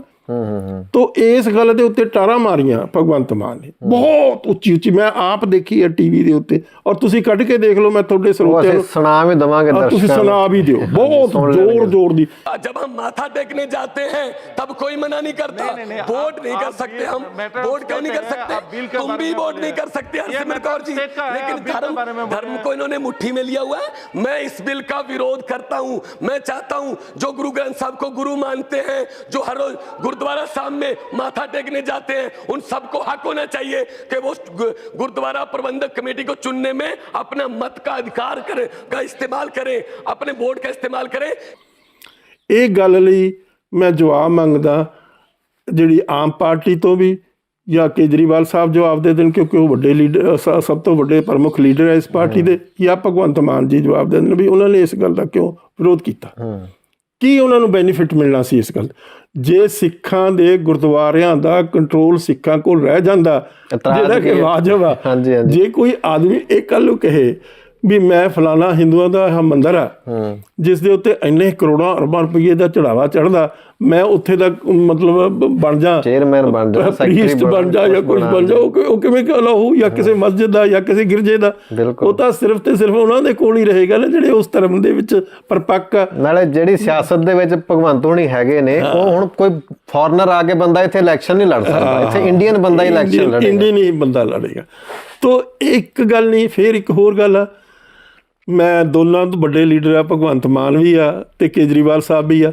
ਮੈਂ ਪੁੱਛਣਾ ਚਾਹੁੰਦਾ, ਜਦੋਂ ਦੀ ਦਿੱਲੀ ਦੀ ਸਰਕਾਰ ਬਣੀ ਆ, ਹੋਂਦ ਵਿੱਚ ਆਈ ਆ ਜੀ, ਹਮੇਸ਼ਾ ਚਾਹੇ ਉਹ ਕਾਂਗਰਸ ਦੀ ਸਰਕਾਰ ਰਹੀ ਆ ਜੀ, 2 ਜਾਂ 3 ਸਿੱਖ ਮਿਨਿਸਟਰ ਰਹਿੰਦੇ ਰਹੇ ਦਿੱਲੀ ਦੀ ਗਵਰਨਮੈਂਟ ਦੇ ਵਿੱਚ। ਤਾਂ ਜਦੋਂ ਦੇ ਕੇਜਰੀਵਾਲ ਸਾਹਿਬ ਆਏ ਆ, ਕਿਸੇ ਸਿੱਖ ਦਾ ਨਾਮੋ ਨਿਸ਼ਾਨ ਹੀ ਨਹੀਂ। 8% ਤੋਂ ਵੱਧ ਸਿੱਖਾਂ ਦੀ ਆਬਾਦੀ ਆ ਦਿੱਲੀ ਦੇ ਵਿੱਚ, 8% ਤੋਂ ਵੱਧ। ਉਹਨਾਂ ਦੀ ਰਿਪਰੈਜ਼ੈਂਟੇਸ਼ਨ ਕਿੱਥੇ ਹੈ ਕੇਜਰੀਵਾਲ ਸਾਹਿਬ, ਜਰਾ ਮਿਹਰਬਾਨੀ ਕਰਕੇ ਲੋਕਾਂ ਨੂੰ ਦੱਸ ਦਿਓ ਕਿ ਉਹੀ ਚੀਜ਼ ਤੁਸੀਂ ਪੰਜਾਬ ਦੇ ਵਿੱਚ ਇੰਟਰੋਡਿਊਸ ਕਰਨਾ ਚਾਹੁੰਦੇ ਹੋ ਕਿ ਜੋ ਫਾਰਮੂਲਾ, ਜੋ ਤੁਸੀਂ ਚੀਜ਼ਾਂ ਉੱਥੇ ਇੰਟਰੋਡਿਊਸ ਕੀਤੀਆਂ, ਕਿ ਉਹੀ ਚੀਜ਼ਾਂ ਤੁਸੀਂ ਪੰਜਾਬ ਦੇ ਵਿੱਚ ਇੰਟਰੋਡਿਊਸ ਕਰਨਾ ਚਾਹੁੰਦੇ ਹੋ। ਜਿਸ ਤਰੀਕੇ ਨਾਲ ਸਿੱਖਾਂ ਨੂੰ ਤੁਸੀਂ ਉੱਥੋਂ ਮਨਫੀ ਕੀਤਾ, ਮਾਈਨਸ ਕਰਤਾ, ਜ਼ੀਰੋ ਕਰ ਦਿੱਤਾ, ਇਸੇ ਤਰੀਕੇ ਨਾਲ ਤੁਸੀਂ ਇੱਥੇ ਆ ਕੇ ਪੰਜਾਬ ਦੇ ਵਿੱਚ ਸਿੱਖਾਂ ਨੂੰ ਮਨਫੀ ਕਰਨਾ ਚਾਹੁੰਦੇ ਹੋ। ਇਹ ਗੱਲ ਕਿਸ ਤਰ੍ਹਾਂ ਐਕਸੈਪਟੇਬਲ ਹੋ ਸਕਦੀ ਹੈ? ਰਿਪਰੈਜ਼ੈਂਟੇਸ਼ਨ ਹੈ in accordance with the percentage of the people, ਇਹ ਤਾਂ ਐਕਸੈਪਟਡ ਨਾਰਮ ਆ ਕਿਸੇ ਵੀ ਡੈਮੋਕ੍ਰੈਟਿਕ ਸਿਸਟਮ ਦਾ। ਤਾਂ ਉਸ ਦੇ ਵਿੱਚ ਤੁਸੀਂ ਕਿਸ ਤਰ੍ਹਾਂ ਸਿੱਖਾਂ ਨੂੰ ਪੰਜਾਬ ਦੇ ਵਿੱਚੋਂ ਮਨਫੀ ਕਰਦੇ ਹੋ? ਤੁਹਾਡੇ ਦਿਲ 'ਚ ਹੋਣੀ ਹੈ, ਕਿਉਂਕਿ ਤੁਸੀਂ ਬਹੁਤ ਹੁਸ਼ਿਆਰ, ਚਾਲਾਕ, ਸ਼ਾਤਰ ਦਿਮਾਗ ਹੋ ਕਿ ਕਿਸ ਤਰੀਕੇ ਨਾਲ ਅਸੀਂ ਪੰਜਾਬ ਦੇ ਵਿੱਚੋਂ ਵਨਸ ਫॉर ਆਲ ਸਿੱਖਾਂ ਨੂੰ ਮਨਫੀ ਕਰ ਦਾਂਗੇ, ਔਰ ਕੰਟਰੋਲ ਸਾਰੇ ਦਾ ਸਾਰਾ ਤੁਸੀਂ ਆਪਣੇ ਹੱਥ ਵਿੱਚ। ਭਗਵੰਤ ਮਾਨ ਨੂੰ ਸੁਪਨੇ ਦਿਖਾਏ ਜਾ ਰਹੇ। ਭਗਵੰਤ ਮਾਨ ਆਪਣੇ ਆਪ ਨੂੰ ਚਾਹੇ ਚਲਾਕ ਤੇ ਚੁਸਤ ਤੇ ਚਤੁਰ ਸਮਝਦਾ ਹੋਵੇ, ਪਰ ਕੇਜਰੀਵਾਲ ਦੇ ਮੁਕਾਬਲੇ ਦੇ ਵਿੱਚ ਉਸਦੀ ਕੋਈ ਹੈਸੀਅਤ ਨਹੀਂ। ਹੋਰ ਵੀ ਦੱਸਦਾ ਜੀ ਜੀ ਜੀ। ਹੁਣ ਦੇਖੋ, ਪੰਜਾਬ ਦੇ ਵਿੱਚੋਂ ਪਿਛਲੀ ਵੇਰ ਕਿੰਨੀ ਲੋਕਾਂ ਦੀ ਕੰਟਰੀਬਿਊਸ਼ਨ ਆ, NRIs ਦੀ ਕਿੰਨੀ ਕਰੋੜਾਂ ਅਰਬਾਂ ਰੁਪਈਆ ਉਹਨਾਂ ਨੇ ਦਿੱਤਾ ਕੇਜਰੀਵਾਲ ਸਾਹਿਬ ਆਮ ਪਾਰਟੀ ਲਈ। ਬੱਸਾਂ ਆਈਆਂ, ਇੰਪਰੋਵਾਈਜ਼ਡ ਬੱਸਾਂ ਆਈਆਂ ਜਿਹਦੇ 'ਚ ਬੈਠ ਕੇ ਪਤਾ ਨਹੀਂ ਕੀ ਤੇ ਕੀ ਹੁੰਦਾ ਸੀ, ਮੈਂ ਤਾਂ ਜੋ ਪੜ੍ਹਿਆ ਅਖਬਾਰਾਂ 'ਚ ਉਹੀ ਤੁਹਾਨੂੰ ਦੱਸ ਰਿਹਾ।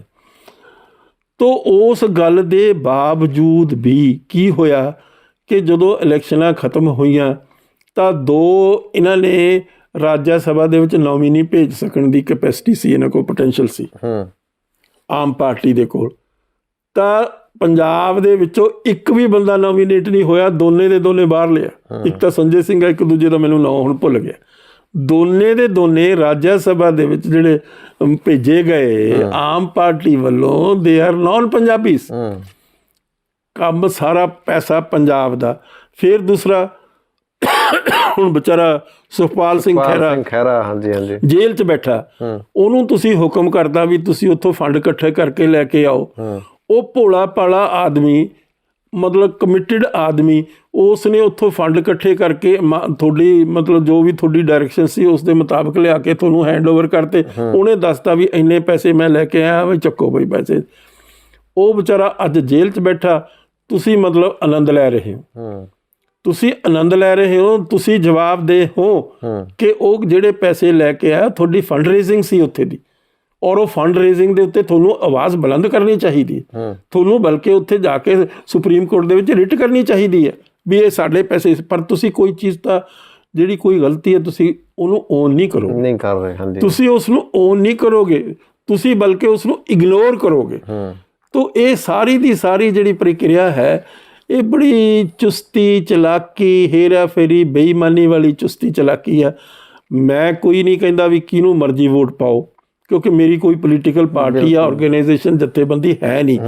ਪਰ ਮੇਰੀ ਪੰਜਾਬ ਦੇ ਨਾਲ ਸਮਰਪਿਤ, ਜਿਹੜੇ ਸਵਾਲ ਨੇ ਉਹਨਾਂ ਦਾ ਜਵਾਬ ਤਾਂ ਮੇਰੀ ਪੰਜਾਬ ਦੇ ਨਾਲ ਸਮਰਪਿਤ ਆ, ਮੇਰੀ ਸਿੱਖਾਂ ਦੇ ਨਾਲ ਸਮਰਪਿਤ ਆ, ਮੇਰੀ ਜਿਹੜੇ ਬੇਗੁਨਾਹ ਲੋਕਾਂ ਤੇ ਜ਼ੁਲਮੋ ਸਿਤਮ ਹੋ ਰਿਹਾ ਉਹਨਾਂ ਦੇ ਨਾਲ ਵੀ ਸਮਰਪਿਤਾ ਹੈਗੀ ਕਿ ਉਹਨਾਂ ਨਾਲ ਇੰਨੀਆਂ ਜ਼ਾਤੀਆਂ ਕਿਉਂ ਹੋ ਰਹੀਆਂ, ਕਿਉਂ ਉਹਨਾਂ ਨੂੰ ਬਗੈਰ ਕਿਸੇ ਰਾਈਮ ਔਰ ਰੀਜ਼ਨ ਦੇ, ਬਗੈਰ ਕਿਸੇ ਕਾਰਨ ਤੋਂ ਜੇਲ੍ਹਾਂ ਦੇ ਵਿੱਚ ਮਤਲਬ ਜਾ ਕੇ ਸਾੜਿਆ ਜਾ ਰਿਹਾ। ਅੱਜ ਭੁੱਲਰ ਸਾਹਿਬ ਦੇ ਘਰ ਦੇ ਉੱਤੇ ਜਿੰਦੇ ਲੱਗੇ, ਕਿੱਡਾ ਦੁੱਖ ਹੈ, ਰੋਣਾ ਆਉਂਦਾ।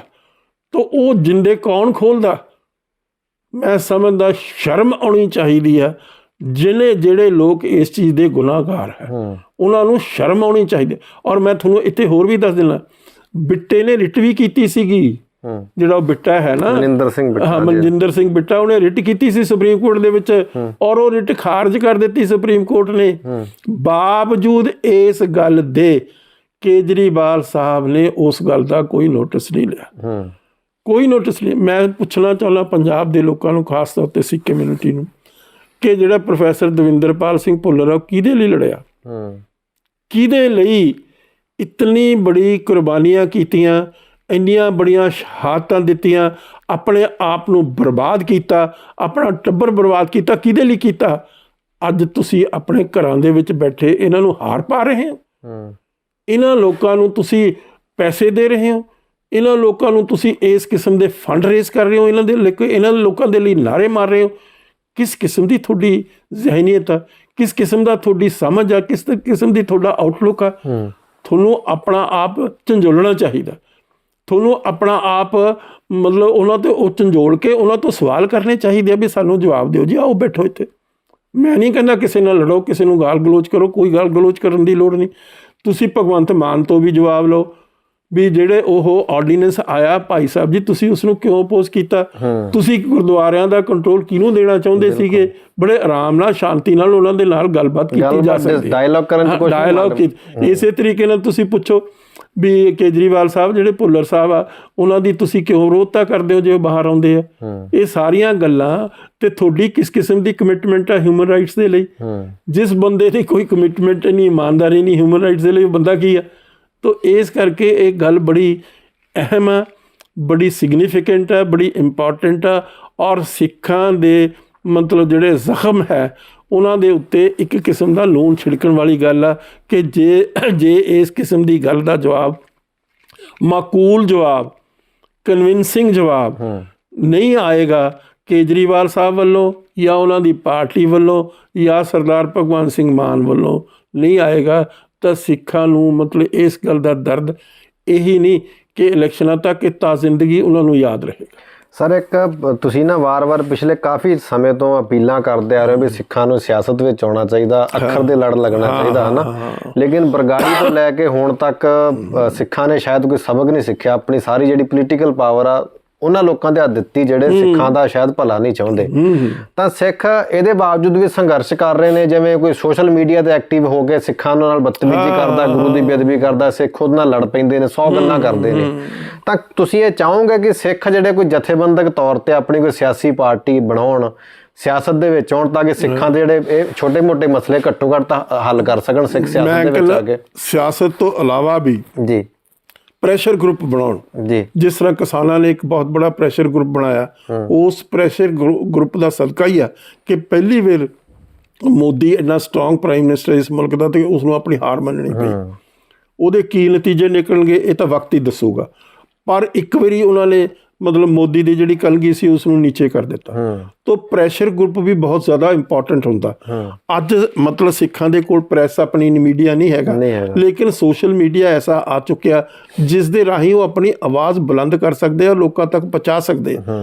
ਤਾਂ ਇਸ ਕਰਕੇ ਅਤੀ ਜ਼ਰੂਰੀ ਹੈ ਕਿ ਹਰ ਪਹਿਲੂ ਤੋਂ ਤੁਸੀਂ ਆਪਣੀ ਆਵਾਜ਼ ਬੁਲੰਦ ਕਰੋ। ਜਿਹੜੀ ਆਵਾਜ਼ ਤੁਹਾਡੀ ਇਸ ਵੇਲੇ ਤੁਹਾਡੇ ਕੋਲ ਇਸ ਕਿਸਮ ਦਾ ਸੋਸ਼ਲ ਮੀਡੀਆ ਜਿਹੜਾ ਦੁਨੀਆ 'ਚ ਚਲਾ ਜਾਂਦਾ ਮਿੰਟਾਂ ਦੇ ਵਿੱਚ, ਹਰ ਪਾਸੇ ਦੁਨੀਆ 'ਚ, ਤਾਂ ਉੱਥੇ ਜਾ ਕੇ ਤੁਸੀਂ ਆਪਣੀ ਆਵਾਜ਼ ਦੁਨੀਆ ਦੇ ਕਚਹਿਰੀ ਦੇ ਵਿੱਚ ਰੱਖੋ। ਤਾਂ ਜਿਹੜੀ ਲੋਕਾਂ ਦੀ ਕਚਹਿਰੀ ਹੁੰਦੀ ਆ ਉਹ ਰੱਬ ਦੀ ਕਚਹਿਰੀ ਦੇ ਬਰਾਬਰ ਹੀ ਹੁੰਦੀ ਹੈ। ਤਾਂ ਇਸ ਕਰਕੇ ਅਸੀਂ ਜੇ ਸਾਨੂੰ ਇਹ ਕਚਹਿਰੀਆਂ ਇਨਸਾਫ ਨਹੀਂ ਦਿੰਦੀਆਂ, ਇਹ ਕਾਨੂੰਨ ਇਨਸਾਫ ਨਹੀਂ ਦਿੰਦਾ, ਤਾਂ ਰੱਬ ਦੇ ਕਾਨੂੰਨ ਦੇ ਕੋਲ ਤਾਂ ਅਸੀਂ ਲੋਕਾਂ ਦੇ ਰਾਹੀਂ ਜਾ ਸਕਦੇ। ਤਾਂ ਅੱਜ ਜ਼ਰੂਰੀ ਹੈ ਕਿ ਜੇ ਸਾਨੂੰ ਕੇਜਰੀਵਾਲ ਇਨਸਾਫ ਨਹੀਂ ਦਿੰਦਾ ਤਾਂ ਅਸੀਂ ਪੰਜਾਬ ਦੇ ਲੋਕਾਂ ਨੂੰ ਅਪੀਲ ਕਰੀਏ ਵੀ ਇਸ ਤੋਂ ਭਾਈ ਪੁੱਛ ਲਓ ਤੁਸੀਂ। ਇਹ ਅੱਜ ਤੁਹਾਡੇ ਇੱਥੇ ਆਊਗਾ, ਵੋਟਾਂ ਮੰਗੂਗਾ, ਫੰਡ ਮੰਗੂਗਾ, ਸਾਧਨ ਮੰਗੂਗਾ, ਹੋਰ ਬਥੇਰੀਆਂ ਚੀਜ਼ਾਂ ਮੰਗੂਗਾ, ਉਸ ਤੋਂ ਪੁੱਛ ਲਓ। ਇਸ ਤੋਂ ਪੁੱਛ ਕੇ ਇਸ ਦਾ ਜਵਾਬ ਲੈ ਲਓ। ਤਾਂ ਵੋਟ ਸੋਚ ਸਮਝ ਕੇ ਦਿਓ। ਵੋਟ ਇਸ ਤਰ੍ਹਾਂ ਆਪਣੀ ਵੇਸਟ ਮਤ ਕਰਿਓ, ਕਿਉਂਕਿ ਵੋਟ ਬੜੀ ਵੈਲਿਊਏਬਲ ਹੁੰਦੀ ਆ, ਜਿਸ ਦੇ ਨਾਲ ਤੁਸੀਂ ਆਪਣੇ 5 ਸਾਲ ਦੇ ਅਧਿਕਾਰ ਕਿਸੇ ਨੂੰ ਹੈਂਡਓਵਰ ਕਰ ਦਿੰਦੇ। ਉਸ ਤੋਂ ਬਾਅਦ ਉਹ ਤੁਹਾਡੀ 5 ਸਾਲ ਬਾਤ ਨਹੀਂ ਪੁੱਛਦਾ। ਤਾਂ ਇਸ ਕਰਕੇ ਅਤੀ ਜ਼ਰੂਰੀ ਹੈ ਕਿ ਆਪਣੀ ਮਤਲਬ ਮਾਨਸਿਕਤਾ ਨੂੰ ਮਤਲਬ ਮੱਦੇ ਨਜ਼ਰ ਰੱਖਦੇ ਹੋਏ, ਰੱਬ ਨੂੰ ਯਾਦ ਕਰਦੇ ਹੋਏ, ਲੋਕਾਂ ਦੇ ਇਨਸਾਫ ਲਈ, ਜਿਹੜੇ ਸਫਰਿੰਗ ਲੋਕ ਆ ਉਹਨਾਂ ਦੇ ਇਨਸਾਫ ਦੇ ਲਈ ਅਸੀਂ ਕੋਈ ਨਾ ਕੋਈ ਇਹਨਾਂ ਨੂੰ ਇਨਸਾਫ ਜ਼ਰੂਰ ਕਰੀਏ। ਔਰ ਇਨਸਾਫ ਕਰਕੇ ਇਹਨਾਂ ਤੋਂ ਜਵਾਬ ਲਈਏ, ਸਵਾਲ ਕਰਕੇ ਕਿ ਭਾਈ ਆਹ ਸਵਾਲ ਆ, ਆਰਾਮ ਨਾਲ ਬੈਠੋ, ਕਿਸੇ ਨੂੰ ਗਾਲ ਗਲੋਚ ਕਰਨ ਦੀ ਨਹੀਂ, ਕਿਸੇ ਨੂੰ ਕੋਈ ਬੁਰਾ ਲਫ਼ਜ਼ ਬੋਲਣ ਦੀ ਜ਼ਰੂਰਤ ਨਹੀਂ। ਉਹਨਾਂ ਤੋਂ ਸਵਾਲ ਲਓ, ਸਰਦਾਰ ਭਗਵੰਤ ਸਿੰਘ ਮਾਨ ਜੀ ਤੋਂ ਵੀ ਸਵਾਲ ਲਓ, ਇਸੇ ਤਰ੍ਹਾਂ ਕੇਜਰੀਵਾਲ ਸਾਹਿਬ ਤੋਂ ਵੀ ਜਵਾਬ ਲਓ, ਚੱਡਾ ਸਾਹਿਬ ਤੋਂ। ਹੁਣ ਕਈ ਇਲਜ਼ਾਮ ਆਮ ਲੱਗ ਰਹੇ ਆ, ਮੈਨੂੰ ਤਾਂ ਨਹੀਂ ਉਸ ਗੱਲ ਦਾ ਪਤਾ ਜੀ। ਮੈਂ ਤਾਂ ਅਖਬਾਰਾਂ 'ਚ ਹੀ ਪੜ੍ਹ ਰਿਹਾ ਕਿ ਬਈ ਟਿਕਟ ਵੇਚੇ ਜਾ ਰਹੇ ਹੈ।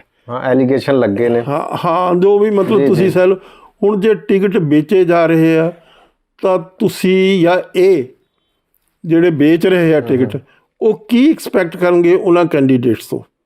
ਤਾਂ ਮੈਨੂੰ ਨਹੀਂ ਪਤਾ ਵੀ ਉਹ ਵੇਚੇ ਜਾ ਰਹੇ। ਇਸੇ ਤਰੀਕੇ ਦੇ ਨਾਲ ਅੱਜ ਫਰਜ਼ ਬਣਦਾ, ਡਿਊਟੀ ਬਣਦੀ ਆ ਕੇਜਰੀਵਾਲ ਸਾਹਿਬ ਦੀ, ਆਮ ਪਾਰਟੀ ਦੀ, ਕਿ ਉਹ ਆਪਣੇ ਖਹਿਰਾ ਸਾਹਿਬ ਦੇ, ਸੁਖਪਾਲ ਸਿੰਘ ਖਹਿਰਾ ਦੇ ਹੱਕ ਦੇ ਵਿੱਚ ਕੋਈ ਆਪਣੀ ਆਵਾਜ਼ ਬੁਲੰਦ ਕਰਨ, ਚਾਹੇ ਕਿਸੇ ਪਾਰਟੀ 'ਚ ਹੋਵੇ, ਕਿਵੇਂ ਵੀ ਹੋਵੇ। ਤੁਹਾਡੇ ਨਾਲ ਰਿਹਾ ਉਹ, ਤੁਹਾਡੇ ਨਾਲ ਰਿਹਾ, ਤੁਹਾਡੇ ਕਰਕੇ ਅੱਜ ਉਹ ਸਫ਼ਰ ਕਰ ਰਿਹਾ ਉੱਥੇ।